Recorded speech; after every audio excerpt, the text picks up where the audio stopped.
एक बार की बात है। गोरी कौवे की तबीयत बहुत ज़्यादा ख़राब होती है। कालू कौवा गोरी को हर डॉक्टर कन दिखाता है, दूर दूर जंगल जाता है, मगर तब भी गोरी ठीक नहीं होती है। कालू कौवे का एक बच्चा भी था। कालू, कालू कहाँ हो? कालू, मैं यही हूँ गोरी, तुम्हारे पास। तुम फिक्र मत करो, मैं यहाँ से कहीं नहीं जाने वाला हूँ। कालू, मुझे नहीं लगता कि मेरी तबीयत अब कभी ठीक हो पाएगी। वक्त के साथ मेरी तबीयत और बिगड़ते जा रही है। तुम ऐसी बातें मत करो गोरी, तुम्हें कुछ नहीं होगा। मैं एक अच्छे डॉक्टर को ढूंढ रहा हूँ, तुम बहुत ही जल्द ठीक हो जाओगी। ठीक होना होता तो बहुत पहले हो जाती। कालू, मैं बस यही चाहती हूँ कि तुम मेरे जाने के बाद हमारे बच्चे का अच्छे से ख्याल रखो। गोरी, तुम ऐसी बातें मत करो, मैं अभी तोते भाई से मिल कर आता हूँ। बेटा, तुम अपनी माँ का ख्याल रखना। जी पिताजी, आप जाएं, मैं माँ का ख्याल रखूंगा। कालू कौवा बहुत घबराया होता है और वहाँ से मिट्ठू तोते के पास आता है। क्या हुआ कौवे भाई, तुम इतने घबराए हुए क्यों हो? अरे तोते भाई, गोरी की तबीयत दिन पर दिन बिगड़ते जा रही है। मुझे कुछ समझ नहीं आ रहा कि मैं अब क्या करूं। कालू, तुमने गोरी का हर डॉक्टर से इलाज कराया है, मगर तब भी वो ठीक नहीं हुई। अब बस एक ही रास्ता बचा है। कैसा रास्ता तोते भाई, मुझे बताओ, मैं गोरी के लिए कुछ भी कर सकता हूँ। देखो, यहाँ पास ही में एक बाबा रहते हैं। बड़े बड़े बीमारियों को वो ठीक कर देते हैं। उनके पास जो जाता है ठीक होकर ही आता है। तुम्हें भी एक बार वहाँ जाना चाहिए। ठीक है, मैं अभी वहाँ जाता हूँ। मुझे बताओ, वो कहाँ रहते हैं? वो बाबा नदी के पास वाले पेड़ पर रहते हैं। मगर हाँ कालू, इसके बारे में किसी को भी मत बताना। ठीक है तोते भाई। कालू कौवा एक उम्मीद लेकर वहाँ से बाबा के पास आता है। बाबा जी, मुझे आपकी मदद चाहिए। बताओ क्या बात है, मैं तुम्हारी हर मुसीबत गायब कर सकता हूँ। बाबा, मेरी पत्नी है गोरी, बहुत दिनों से वो बीमार है। सभी डॉक्टर को दिखाया, मगर तब भी वो ठीक नहीं हुई। मुझे कुछ समझ नहीं आ रहा मैं क्या करूँ। अब आप ही कुछ उपाय बताएं। हे काली शक्ति, मदद कर। तुम अपनी पत्नी को हर हफ्ते एक चिड़िया के बच्चे का खून पिलाओ, वो 3 हफ्ते में ठीक हो जाएगी। जी ठीक है बाबा, मैं आपकी बात समझ गया। कालू कौवा सोच में पड़ जाता है कि वो भला बच्चे का खून भला कहाँ से लाए। मैं चिड़िए के बच्चे का खून भला कहाँ से लाऊं? मुझे चुपके से किसी के बच्चे को मारना होगा। अगर खून नहीं लाया तो मेरी गोरी कभी ठीक नहीं हो पाएगी। भोली का बच्चा घोंसले में अकेला था। कालू कौवा चुपके से जाता है और उसके बच्चे को उठा लेता है। अरे, मेरा बच्चा कहाँ गया? वो तो यहीं था।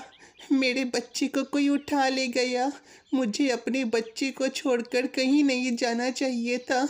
मेरे बच्चे को कौन ले गया? कालू भोली के बच्चे को मारकर उसका खून गोरी को पिलाता है और ऐसे ही 1 हफ्ता बीत जाता है। अब कालू को एक और बच्चे का खून लाना था। 1 हफ्ता बीत गया, अब मुझे एक और बच्चे को मारना होगा। भोली ने पूरे जंगल में हल्ला कर दिया था। मुझे ध्यान से बच्चे को उठाना होगा। मेरे बच्चे, तुम अपना ख्याल रखना। मैं नदी के पास जा रही हूँ खाना ढूंढने। चाहे कुछ भी हो जाए, तुम घोंसले को छोड़कर कहीं मत जाना, ठीक है? ऐसा कहकर लूसी कबूतर वहाँ से खाना ढूंढने के लिए चली जाती है और उसी वक्त कालू कौवा वहाँ पर आता है। अच्छा हुआ लूसी कबूतर खाना ढूंढने चली गई, अब मैं इसके बच्चे को ले जाता हूँ। कालू लूसी के बच्चे को बोरे में बंद कर देता है और वहाँ से अपने घर आ जाता है और उसका खून गोरी को पिलाता है। कालू, अगर किसी को पता चल गया, वो सब तुम्हें जंगल से निकाल देंगे। और शायद तुम्हें मार भी दें। तुम मेरी फिक्र मत करो गौरी, तुम्हारी तबीयत अब धीरे धीरे ठीक हो रही है बाबा की वजह से। दूसरी तरफ लूसी कबूतर अपने घोंसले में आती है। मेरा बच्चा कहाँ है? हाय, लगता है मेरे बच्चे को वो शैतान ले गया। मेरा बच्चा। तभी वहाँ पर टूनी आती है। क्या हुआ लूसी, तुम रो क्यों रही हो? टूनी मैं बर्बाद हो गई। मेरा बच्चा, जब मैं खाना ढूंढने गई थी और आई तो देखा कि मेरा बच्चा यहाँ नहीं है।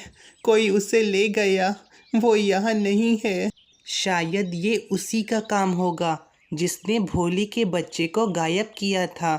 हमें इस बारे में जंगल में सबको बताना चाहिए कि इस जंगल में बच्चों को गायब करने वाला एक चिड़िया है। तुम सही कह रही हो टूनी, हमें सबको बताना चाहिए। टूनी और लूसी कबूतर सबके पास जाती है और सबको इसके बारे में बताती है।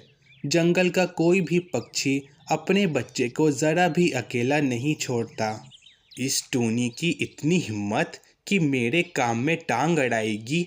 अब मैं इस टूनी के बच्चे को ही गायब करूँगा, मगर ये बहुत मुश्किल होगा। टूनी हमेशा अपने बच्चे के पास रहती है।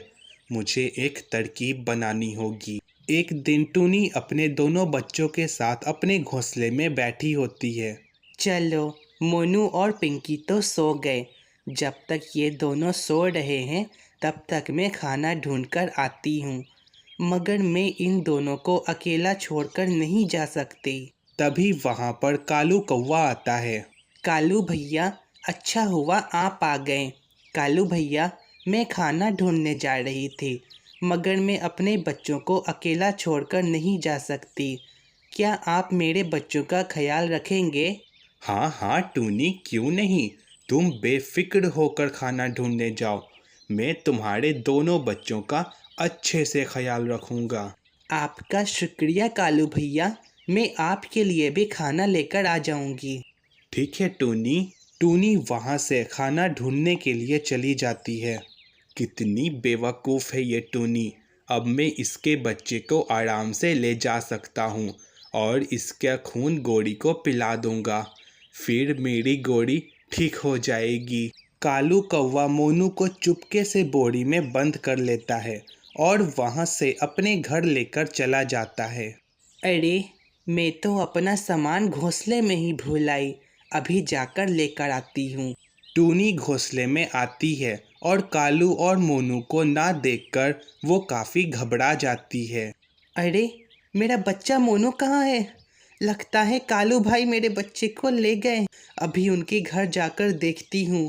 टूनी जल्दी से कालू के घर आती है और देखती है कि कालू उसके बच्चे को बस मारने वाला होता ही है। कालू भाई, आप मेरे बच्चे को क्यों मार रहे हैं? मोनू बेटा, इधर आओ। टूनी, तुम मुझे माफ़ कर दो टूनी। गौरी की तबीयत ठीक नहीं हो रही थी। बाबा ने कहा कि चिड़िए के बच्चे का खून पिलाओ, इसीलिए मैं इसे ये सब पिला रहा था। मुझे माफ़ कर दो टूनी। टूनी ये बात सबको बताती है और जंगल के सभी पक्षी बाबा और कालू को पिंजरे में बंद कर देते हैं। और यहाँ पर हमारी ये कहानी ख़त्म होती है। और इस कहानी से हमें सीख मिलती है कि हमें कभी भी किसी भी अंधविश्वास चीज़ों पर कभी भी विश्वास नहीं करना चाहिए।